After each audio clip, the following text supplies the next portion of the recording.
A Florida man is walking free after spending decades in prison for a crime prosecutors now say he did not commit.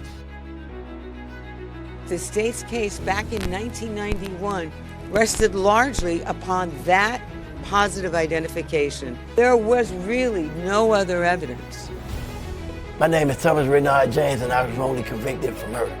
And just imagine that you're being charged and eventually tried, and then you've been convicted for a crime that you have no knowledge of, you had nothing to do with. It all began January 17, 1990 at approximately 7:20 p.m. That was a home invasion in an area of Miami, Coconut Grove. Two men entered a residence.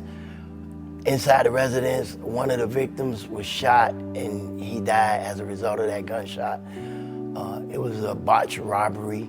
Fast forward, the police get a name, they act on the name that they was given. The person who actually everybody was assuming committed the crime went to jail the day before the crime, so it was impossible for him to be the one. So the police ended up having me charged with it, and I was actually in court for another situation, and I got charged with first-degree murder at that point, and I didn't see the street again for almost 32 years.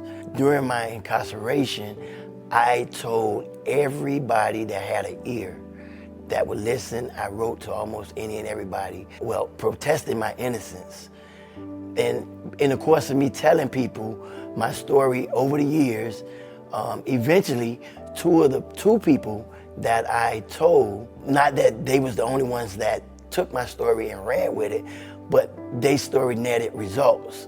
And one that I would talk about in particular is the one where this guy, he took my story, he remembered it, he started working for the Figures Foundation. He met Freddie Figures, ended up landing a job with them, and he realized, that this might be a good source to fund my defense. And so he went to his supervisor with my story, and his supervisor, even though he understood, he felt the pain, and he wondered, to himself, maybe what would it be like to be incarcerated for something that you didn't do?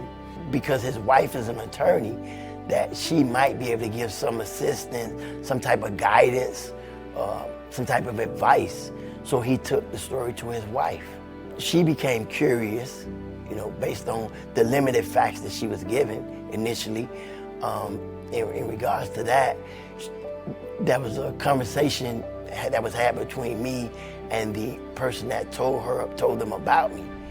And so he was the liaison in the beginning between me and them, because I didn't have contact or a way to communicate with them.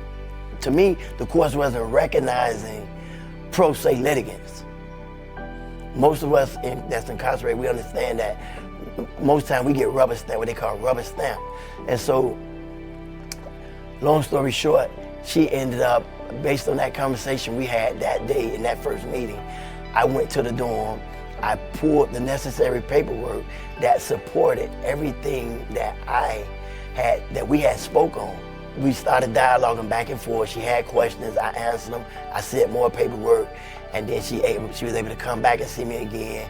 And after I think the second visit, she wanted all the paperwork. Initially, Natalie was 8 months pregnant when all this began.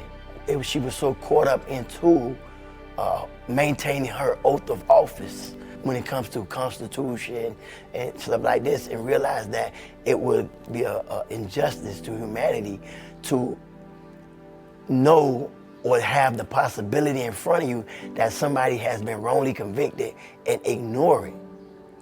And so she took the mantle and she ran with it.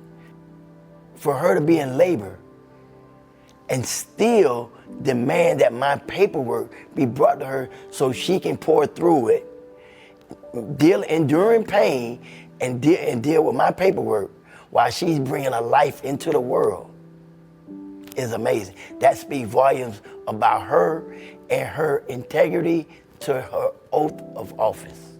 prior to Natalie taking on my fight, I had been locked up since 1990. And I had been writing for almost anybody that you can think of, like a who's who. I had a who's who list of people that I had contacted in regards to my situation.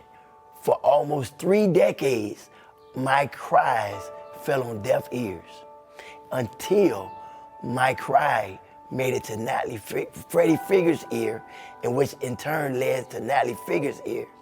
To this very day, Natalie is recognized by me, and she knows this, as my shero. And she will forever be my shero because she listened when nobody else would. She acted when nobody else would. She done when nobody else would. She went where nobody else would. You know, she done everything that nobody else would do. She fulfilled her oath. I want to tell the world what Natalie Figures, Freddie Figures, and the Figures Foundation individually and collectively have done for me. They gave me my life back that had been stolen and taken from me. And then they aided and assisted in helping to restore my life. And there's a continuation with this family, with this foundation, with these people, with this husband, with this wife, with this mother, with this family. There's an ongoing thing with them. It's as they're like my surrogate. And I'm older, but they're like my surrogate parents because they always own me, encouraging me to do the right thing, guiding me. There's not a time that I've contacted them for anything. I'm talking like just waking them up in the middle of the night, late at night, early in the morning for guidance. I have a question. Any of that. It was never met with an attitude. It was never called back later. I'm sleeping. I'll tell you tomorrow. It was never none of that. Everything was done in a welcoming manner. These are two of them, and for them to be so young, for me, it's amazing. For them to embrace me in the way that they have. And then I realized it's not just me because I see them, I've been around them, I've been at events, I've been around them in their everyday life. It's not just me. This is just how they are built. It's the way they are. As a man, as a woman, as a husband, as a wife, as human beings, this is just the way they are. So it's a given that they will have a foundation that do the things that they do.